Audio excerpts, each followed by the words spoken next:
Hello, everyone.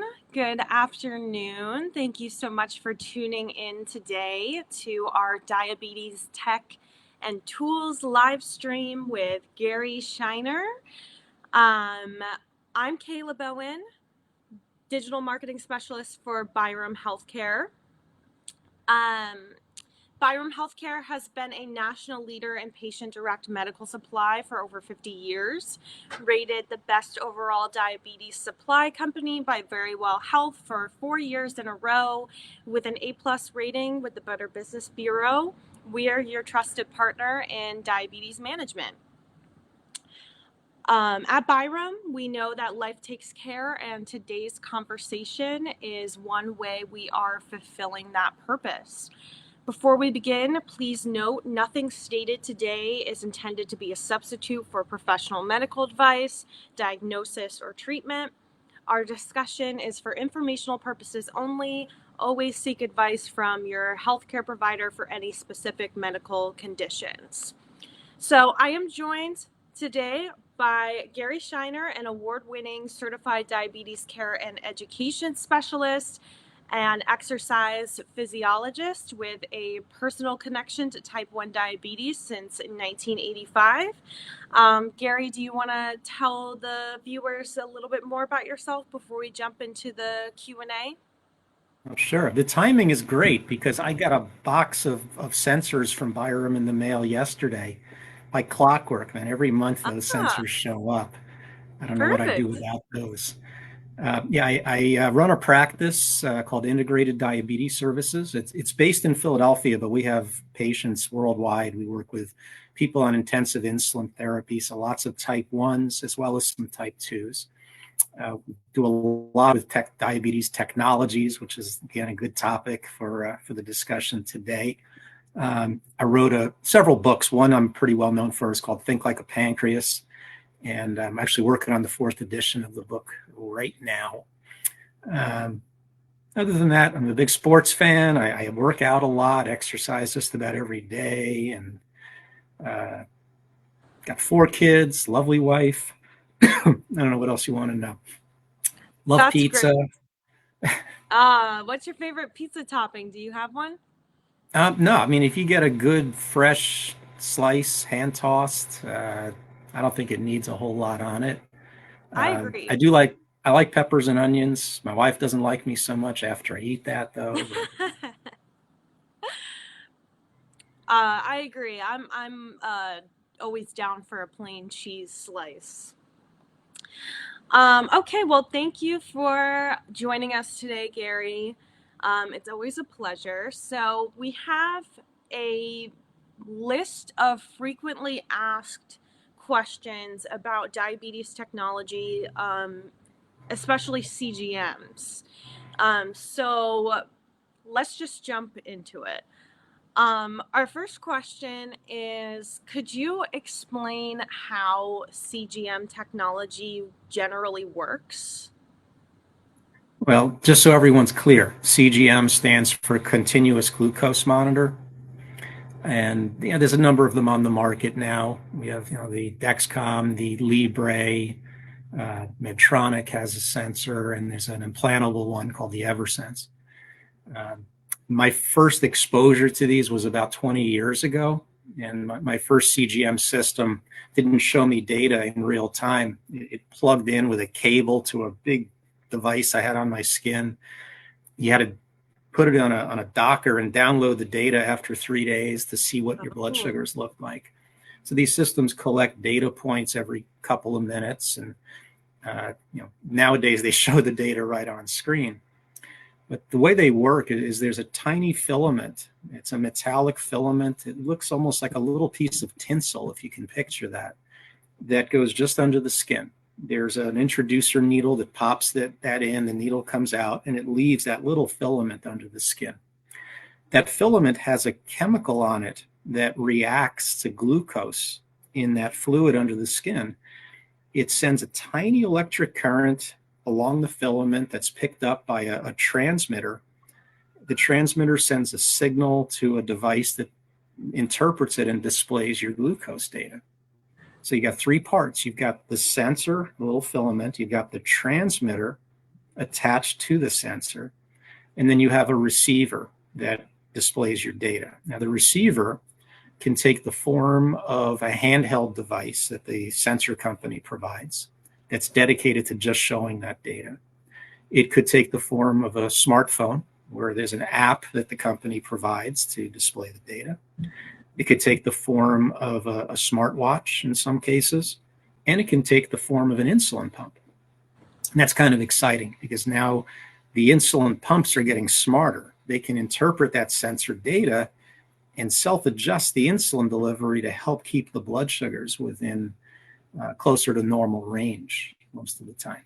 So that's basically how the sensors work, those three parts: the sensor, the transmitter, and something to receive and display the data. So that earlier version of CGM that you were talking about, where you have to upload a few days worth of data, when when did that come out? And then when did we kind of upgrade from that form of the tech? That was in the mid 90s. It was a Medtronic, MiniMed Medtronic launched that. And it was a really good diagnostic tool because a patient could wear it and we would see not just what their blood sugar was like at meal times when they would finger stick, but we could suddenly see what was happening after meals, between meals, before meals, as well as through the night. So it allowed us to pick up on patterns that weren't obvious to us just looking at finger stick data. A lot of people experience low blood sugars in the middle of the night that they're not even aware of. They may not even wake up from them, but they end up waking up higher in the morning because their body has reacted to the low and driven their blood sugar higher. On the sensors, on those reports, it would show up pretty clearly. And we could see how high the glucose was peaking after meals. And that stood out to me. On my own data, I saw that my blood sugars after meals were peaking up into the 2 to 300 range pretty consistently. And I didn't know that because I was only doing finger sticks before I ate. And by the next meal, it had come back down. But those after meal spikes, those highs after meals are a problem. They affect the person's ability to focus and concentrate.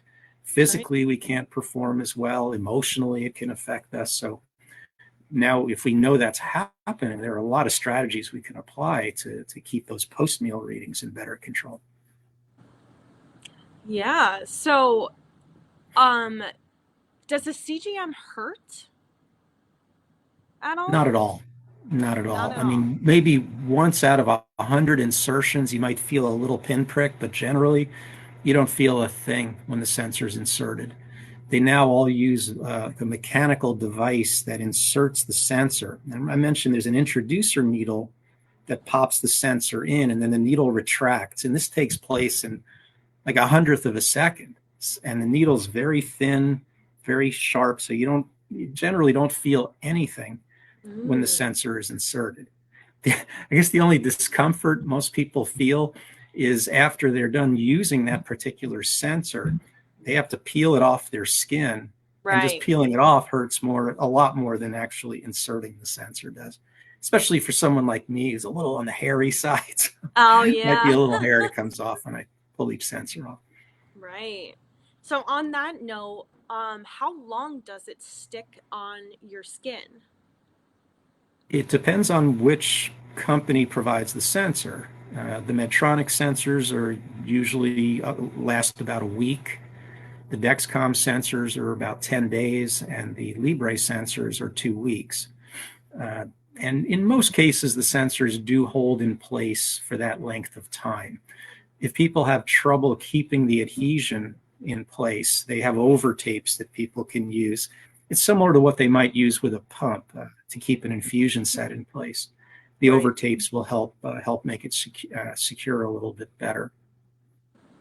Right. And I've seen some pretty fun designed ones too, where you can like rep your favorite sports team or different things like that, holiday Yeah, themes. So that's yeah, they can get really colorful and decorative. What would your over patch look like? hmm. That's a really good question.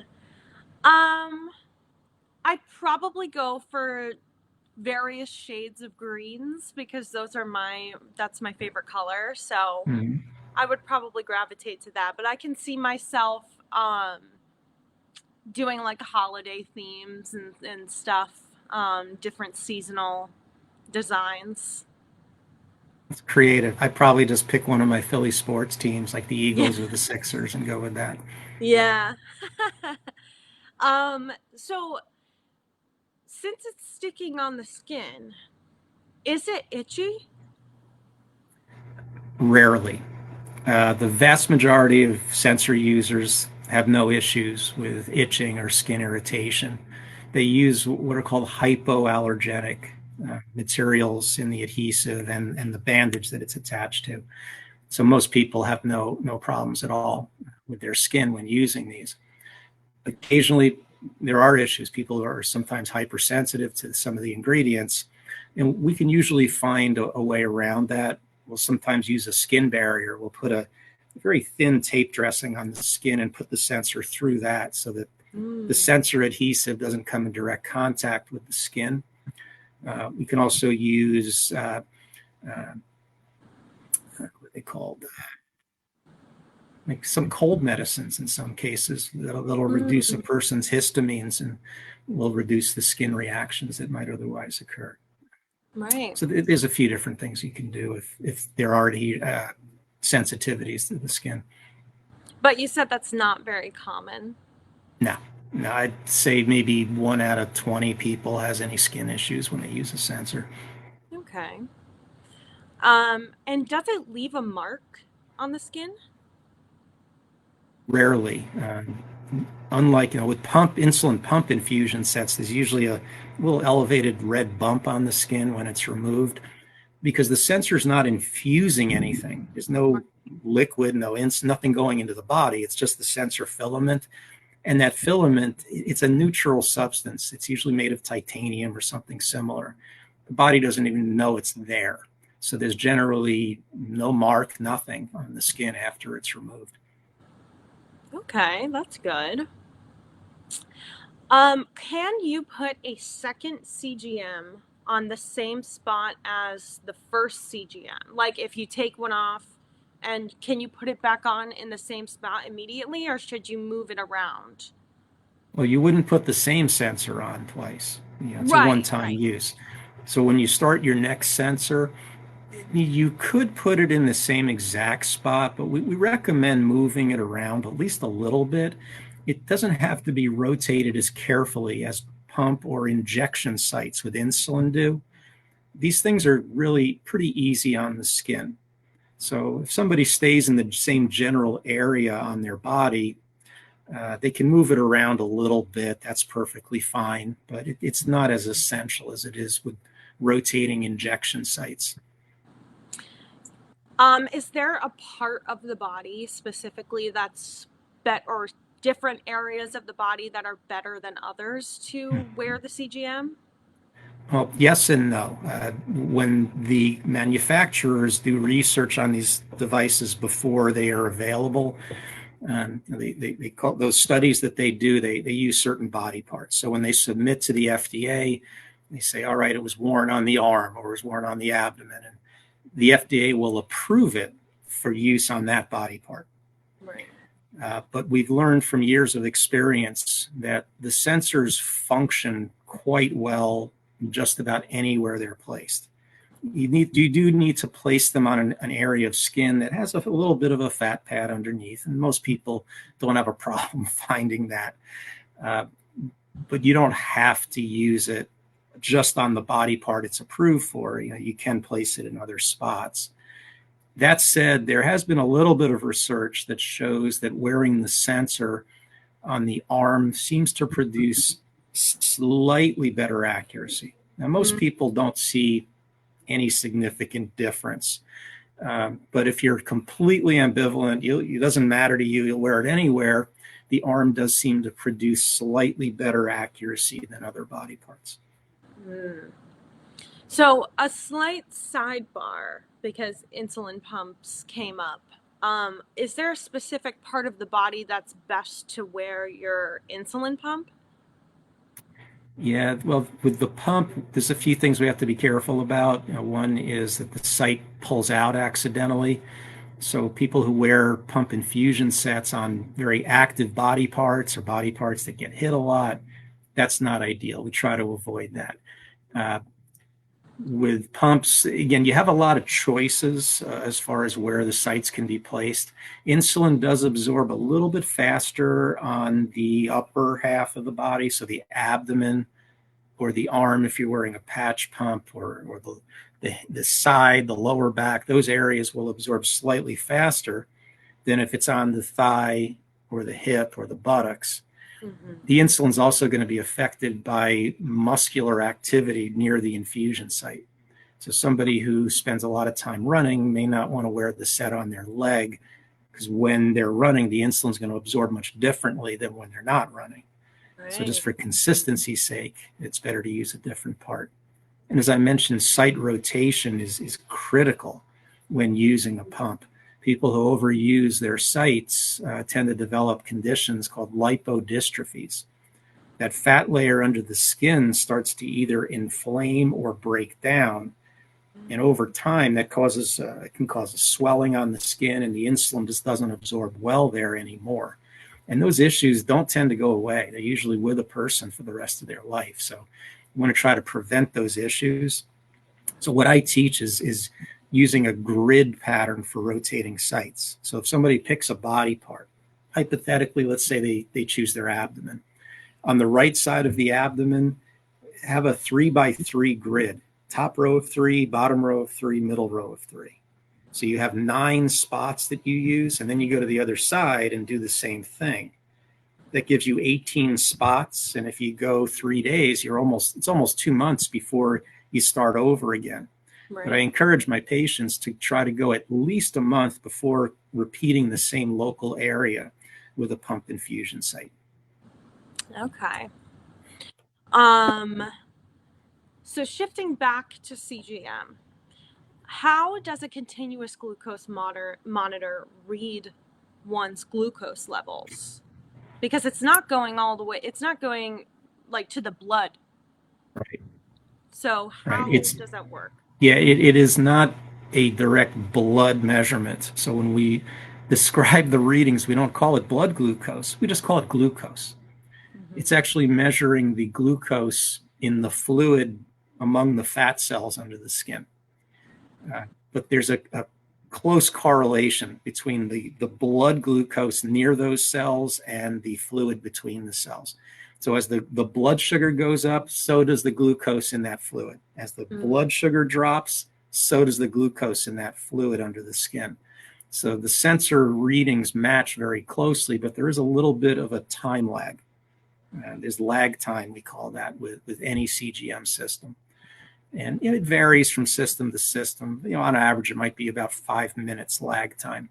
So the reading that the sensor gives you is reflecting what your blood glucose was about 5 minutes ago. It's not a Mm. big deal if your blood sugar is fairly stable. It didn't change much in those 5 minutes. If it's rising very quickly, the sensor value might underestimate a little bit because it hasn't caught up to that rise. And if Right. it's falling quickly, the sensor might overestimate the glucose a little bit. I draw the analogy I use is if you're on a roller coaster, and the difference between sitting in the front car and the back car, Mm. that's the lag time. So when you're climbing, it's pulling you up to the top. If you're in the back car, you're not going to be up near the top as quickly. And then when Right. you go over the hill and you're dropping, if you're in that back car, you haven't gotten as low as everybody else. So Right. that's sort of the lag time we see with any CGM system. That's a really good visual analogy. Um, You like roller coasters? I do. I do. Do you? I'm terrified of them. Really? My kids love them. My wife Yeah. loves them. I'll sit on the side and just watch all their stuff while they go on. I'm not scared of rides. I go on spinny rides and all this. It's the rides that drop me really fast. Yeah. I feel How like about all like of my upside down? I can handle that. It's that drop. I feel like all my bodily organs are up in my throat. It's just a terrible feeling. Yeah, I can only take like maybe 2 or 3 in a day, really, because then I start to feel kind of crummy, especially if like the sun is beating down and I'm eating greasy food. It's like, Will you get to be my age and try doing that? It'll happen a lot quicker. okay. So, what is the CGM using to read the interstitial fluid that you were discussing? Well, as I mentioned, that little filament, metal filament, Right. it's sitting in that fluid, and it's got this enzyme on it. And the enzyme reacts to the glucose by creating a small electrical charge. I mean, you can't measure it normally, but it's a minuscule little electric current that gets created along the filament. And then the transmitter that sits on the skin surface on that current sends the signal to the receiver that interprets the level of the current and translates that into a glucose concentration. So the more glucose there is, the stronger the current. The less glucose there is, the weaker the current. So it's able to show the constant rise and flow in the glucose level. Okay. So, excuse me. What are some common issues that occur with using a CGM? Most common issue is people lose faith in the accuracy. Their sensor might be giving them a value of 150 and their finger stick is giving them a value of 90. This happens from time to time. They're not perfect systems. The finger stick, especially when the finger stick is performed properly, it's a clean finger and all that, the finger sticks are still more accurate and reliable than the CGM is. But probably 99% of the time, the CGM is providing pretty reliable data. But occasionally, there are inaccuracies. And we also have to keep in mind that the finger stick isn't perfect either. On average, finger stick readings are about 5 to 6% off from a lab value. On average, a CGM reading is about 8, 9, 10% off from a lab value. So there's inaccuracy in both systems. But think of it this way, the accuracy of the CGMs is equivalent to the accuracy of the meters that we used maybe 15 years ago. And we trusted those for everything. Mm-hmm. The difference is now with a CGM, it's like getting finger stick readings every few minutes with a trend and alerts and all these other advanced features they provide. So the fact that they're off once in a while is something we just have to accept. It's going to happen sometimes. Right. Is the CGM app storing your data? Yes. Again, whether you're using a handheld device, your phone, a pump, a smartwatch, yeah, the data is being stored there. And with most of the systems, the data is being transmitted wirelessly to a cloud-based server. So it's stored in the cloud, and that's what makes it easy to go online or go into another app and see your reports, see what your historical data looks like. In my case, that's a godsend because most of our patients from our practice don't live right near our office. We do virtual appointments. Right. But I'm able to see their data from their sensor, their pump, their connected pen, whatever they're using, the data is available. It's one of the great things about it. Technologies in general now is the availability of the data. And every sensor company, they have their own proprietary software, but there are also programs we call midware that'll take data from multiple devices from different manufacturers and put them together. And that gives us very robust reports. We can see the full picture of what's going on and why things are happening the way they are. Say examples like Gluco is one, Tide Pool is another, Night Scout is another. We can get data reports from multiple devices into those programs. But yeah, there's a huge amount of sensor data that's stored within the systems for patients and their healthcare providers to access. That's great. Um, what kind of safeguards are in place so that someone's data stays private? The reports and just logging into one's account, it's password protected. Okay. In some cases, I know with Libre, it's double encrypted. You have to go through an extra step to access it. But with every one of them, you have to have an account in with a username and a password to be able to access it. That's an interesting question because honestly, I've been doing this for about 30 years. I have never had a patient express any degree of concern about the Hmm. confidentiality of their glucose data. Right. I mean, I wouldn't say it's overblown, but I think there's probably too much emphasis on data security when it comes Mhm. to glucose information. Just my Yeah. opinion. Yeah, that's interesting. You've never gotten that question before.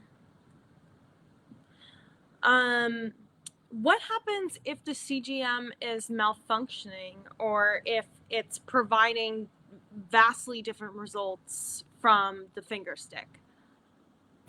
The systems have ways of detecting if there are potential problems with the sensor. Like for example, if it thinks your data has gone from a glucose of 290 and then 5 minutes later it thinks it's 60, it's going to reject it. So it will alert you that the sensor needs to be changed in a case like that. If you go for a period of time where it's not generating data for you, the signal's not coming through, it'll give you a warning about that. And sometimes it'll just prompt you to check again in a few minutes. But if it goes too long with no signal, it's just going to tell you the sensor needs replacement. The companies are all really good about replacing sensors that didn't perform properly or last the full length of time they're designed for. And that way people don't run out of sensors before their next shipment is due. Like I said, I get my shipment every month from Byram like clockwork. But if I have a sensor that only lasted me 6 days and the next one's last 10 days, then I've got 4 or 5 days at the end of the month to wait. Right. But I can always call if I only have a 6 day life out of a sensor, the company will usually replace that for free. Good. Um, so what are the qualifying criteria generally for a CGM to be fully covered by insurance? Well, private insurance as well as Medicare will generally cover a sensor for anybody on insulin, whether you're on intensive insulin therapy, meaning a pump or multiple injections, or if you're only taking basal insulin once a day. So type 2s who might just take one shot a day of a long-acting insulin, they qualify. Uh, Most will also cover a CGM for people who experience hypoglycemia. And there are some diabetes medications that can cause hypoglycemia. So if that's documented and the doctor supports it, usually it'll get covered for them as well. For everybody else who is not on insulin or not using meds that cause hypoglycemia, coverage is a lot more challenging. I mean, Mm-hmm. sometimes, if you fight it and appeal and your physician backs you up, you might be able to get coverage, but sometimes you can't. And in which case, you can still use a CGM, but you might have to pay out of pocket for it. Abbott and Libre have both recently launched new products designed for over the counter sale. They don't Right. have as many features as their traditional CGM systems. They're a little simpler, but they cost quite a bit less. So most people can afford to use them at least once in a while. And Right. there's a lot of value in that because everybody can learn a tremendous amount from their sensor data. You see in real time how different foods impact your glucose. You might see some foods that make you skyrocket and others that you're reasonably stable afterwards. And you learn from that. Uh, you learn how different physical activities affect you. Most make it drop, but some you might see a rise from an activity. You learn how different emotional states and stress can affect it. Women might learn certain phases of the month how their glucose has changed related to their menstrual cycle. So, there's a great deal to learn just day in and day out. So if you only use a sensor for a week or two, you can still learn quite a bit. I mean, I love for everyone to use a sensor all the time, especially if they're taking insulin. There's no replacement for these CGMs. Being able to see, not just what your glucose is, but what direction it's headed, lets you make better decisions. Right. So later today, I've got to drive to the Jersey Shore to deliver a lecture. Before I get behind the wheel, I'm going to look at my CGM, not just what the number is, but what direction it's going. If my glucose is 90 and level or rising, I feel comfortable. But if it's 90 and falling, I'm going to eat something and make sure it stabilizes before I start driving. So if you're about to go to sleep, if you're about to exercise, take an exam, I mean, anything, it's really critical you have your glucose well managed. Knowing the direction it's going just helps with your decision making. Right. And then the alerts are also extremely helpful. The high alerts, the low alerts, because most people with diabetes can't tell that their blood sugar is just a little high or a little low. We don't feel that much different. But the CGM can tell us if we're a little high or a little low so that we can act upon it and spend more time within our target range. And there's a variety of different alert options that can be used on the various systems, and getting those customized to your needs is key. Like for example, a lot of people will set their low alert at 70 because we try to stay above 70. But remember the lag time we talked about? If it says you've gone below 70 but you're falling, your blood sugar is probably well below that already, so it could be getting dangerous. So we recommend setting those low alerts at like 80, 85, 90, so you catch it before it's actually low. Right. That's a good tip.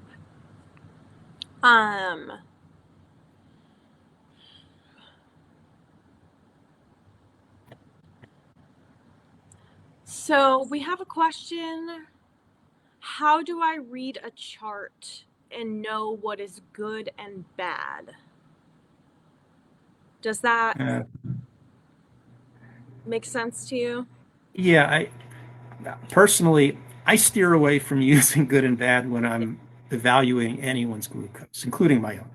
But when I'm looking at a patient's data, I think in terms of above target and below target, and how much time is being spent within a target range. And that to me is a way of kind of looking at the quality of the glucose levels. Hemoglobin A1C doesn't tell us anything about the quality of our management, because you can have an A1C that's 6, but you could be having highs and lows all the time. That's not quality management. When you're looking at your sensor data, though, you get a good idea of how much time you're spending within a healthy, desirable range. And for a lot of people, that range is 70 to 180, but it can be customized on these systems. So when you're looking at your charts, your reports, you want to see what percentage of time is above, below, and within your target. And again, there's no good or bad. We just try to get better. Right. Generally, we try to minimize the highs and the lows. I mean, if you're spending more than, let's say, 4% of your time in a low range, that's a problem. That means you're spending more than an hour a day in hypoglycemic. Try to keep that 3% or less. And we try to minimize the high range as well.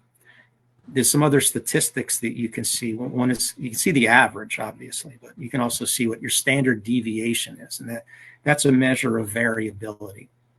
A low standard deviation means your blood sugars are fairly steady. They don't bounce around a whole lot. They're staying pretty close to the average most of the time. A high standard deviation means there's a lot of bouncing up and down, up and down. You're getting away from your average quite a bit. So the goal is for the standard deviation to be less than a third of the average. So if your average glucose is 150, you want the standard deviation to be less than 50, less than a third of the average. And then there's all kinds of graphs and charts that one can look at. My personal favorite is called the sensor overlay. It's sometimes also called a modal day. But they call it a spaghetti graph because it it overlaps multiple days of data on one graph. Mm-hmm. Each day is usually in its own color. But that one lets you see exactly where your peaks and valleys are taking place.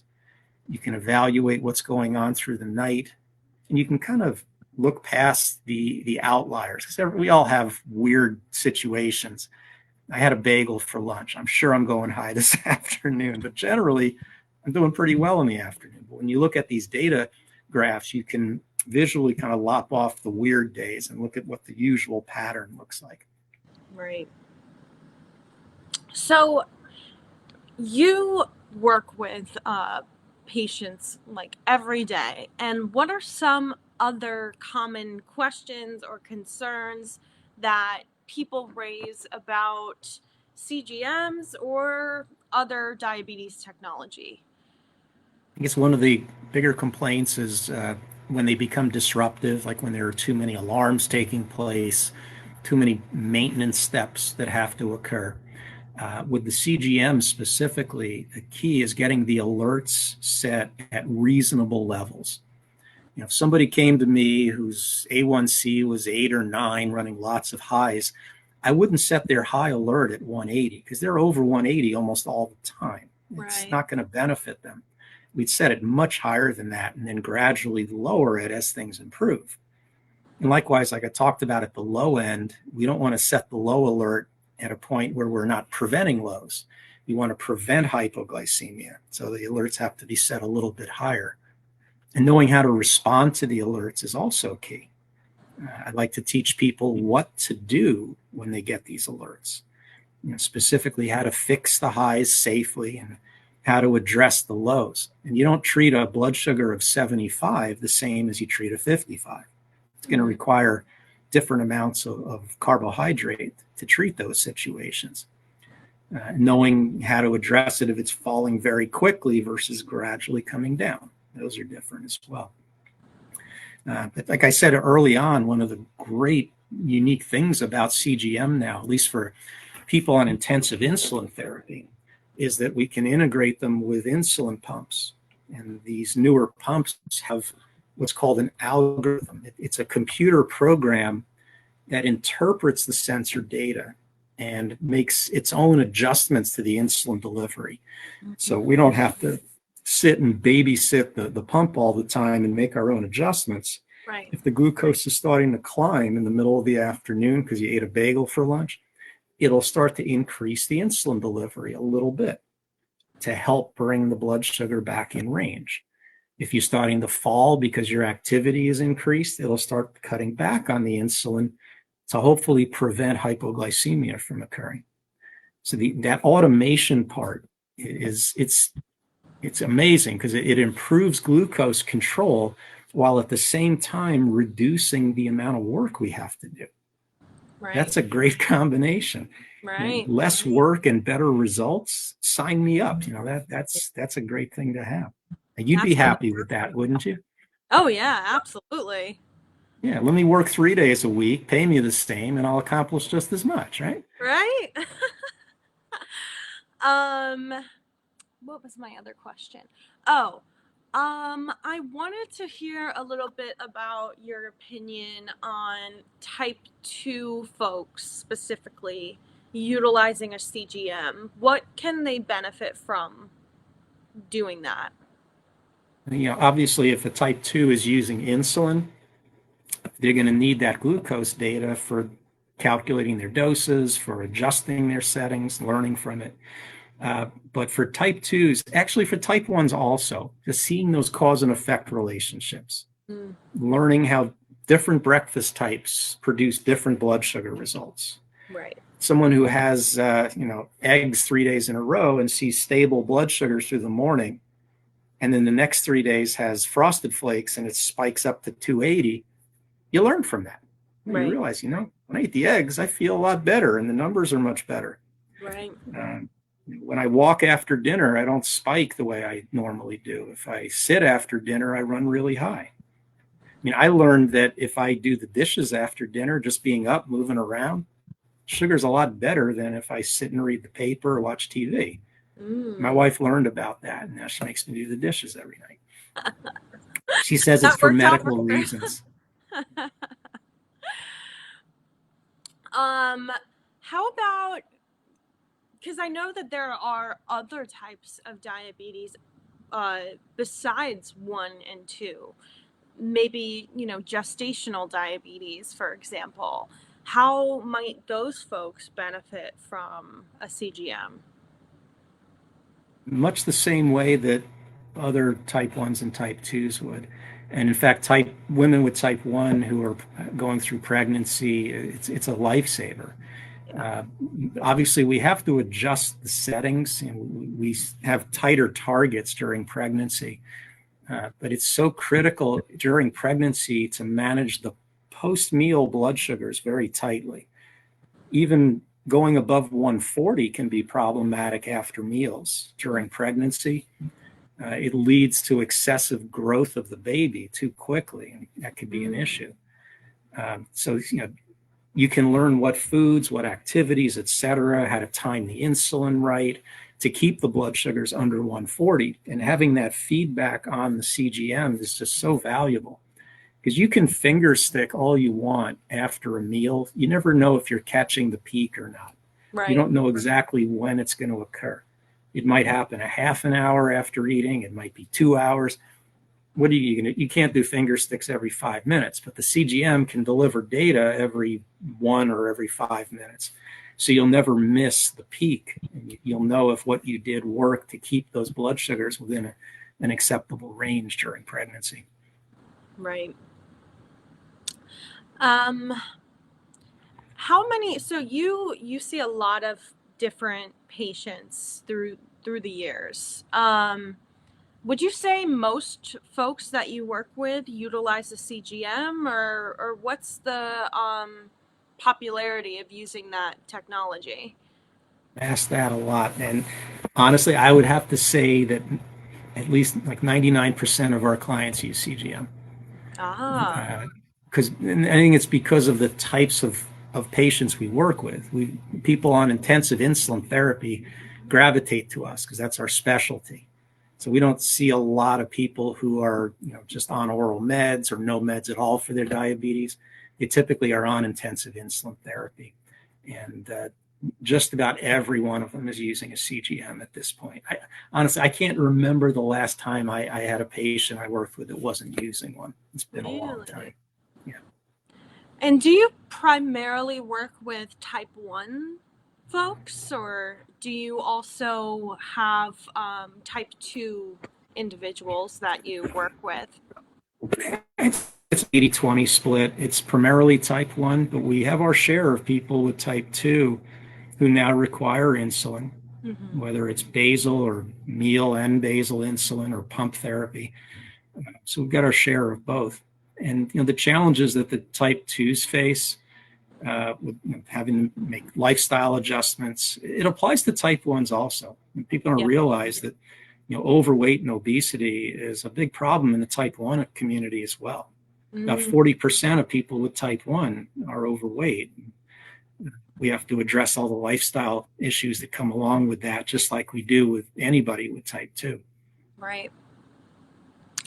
Um, and then what has been, if you are comfortable sharing a little more about like how utilizing a CGM has like changed your day to day, and what your experience has been like in general with that technology. Yeah, everyone talks about how the discovery of insulin was the greatest thing in diabetes care, but that was in the 1920s, so we're looking at 100 years already. Since then there have been some key developments, but I consider in my life with diabetes, went on my first insulin pump in 1993. That helped. It definitely improved my quality of life. Uh, it cut out a lot of the lows I was experiencing with longer acting insulin. But I think since then, the CGM has been the greatest development. Yeah. Yeah, just having the ability to know what's going on at any given moment in time, where I am, where I've been, what direction I'm heading. It just helps me make better decisions. It keeps me out of danger. I think Right. the first time I realized that I needed to be using a CGM on a consistent basis was maybe 15 years ago. I was doing a lecture on how to prevent hypoglycemia. It's a problem in type 1. So I'm going through this lecture, all these brilliant strategies about how to avoid low blood sugar. And my hands started to get jittery and I started to sweat. Guess what was happening? I was going low. Yeah. You know what it does to your credibility when you're lecturing on how to prevent hypoglycemia and you have a low in the middle of your talk? Right. I'm like many people with diabetes. I don't have pronounced symptoms when I get low. I can be dropping well below 70 and just be talking, yakking, whatever, have no idea what's going on. The Hmm. CGM does it. It's sort of like my guardian angel. It's watching over things for me. So I can look at it now. I'm 111. I know I'm in good shape. I don't have to worry. But there's also some people who obsess over their data, though. They look at it and worry about it too much. So you got to be careful about letting that happen. I kind of let the alarms dictate when I'm going to look at it now. Obviously, if I'm going into a meal or I'm going to drive, yeah, I'm going to look at my data. But other than that, I just wait. If I get a high or low alert, then I'll deal with it. Otherwise, I don't look at it. I don't worry about it. I know I'm within a reasonable range at that point.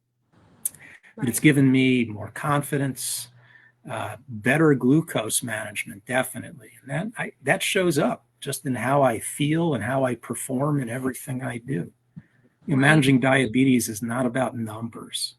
It's about performance. It's how we feel and how we perform in everyday activities. And Hmm. those are affected extensively by where our glucose levels are.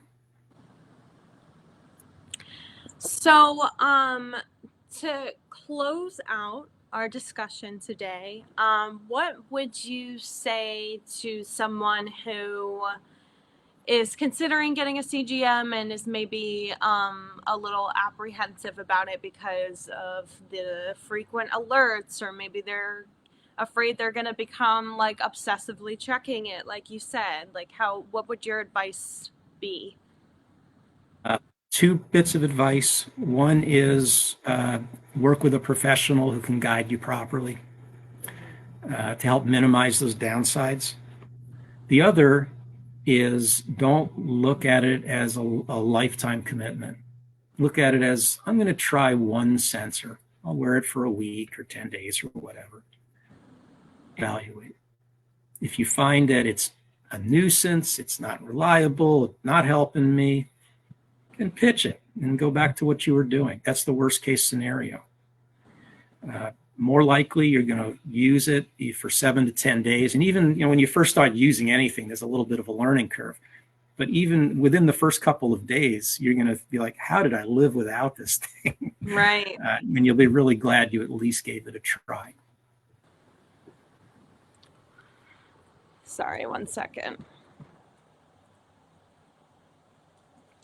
Well, thank you so much for joining us today, Gary. It's always a pleasure to have you. It's always great speaking with you, whether it's on these live streams or off. You're a riot. It's great. And all of the information that you shared today was super helpful. Um, and I just have to say my disclaimer again before we wrap up. Go for Um, it. Please note that nothing stated today is intended to be a substitute for professional medical advice, diagnosis, or treatment. Our discussion is for informational purposes only. Always seek advice from your healthcare provider for any specific medical conditions. Let me just check the chat really quick. Yeah, we got some great feedback about what helpful information you shared today, Gary. Thank you again. And Happy to be thank here. you. Yeah, it's great to have you. Thank you everyone for tuning in. We will be uploading this on our website and on YouTube, and clips on our Byram Diabetes Care Instagram page. So look out for that. And yeah, everybody have a great rest of your day and a great weekend. And you as well, Gary. See you, Kayla. Bye.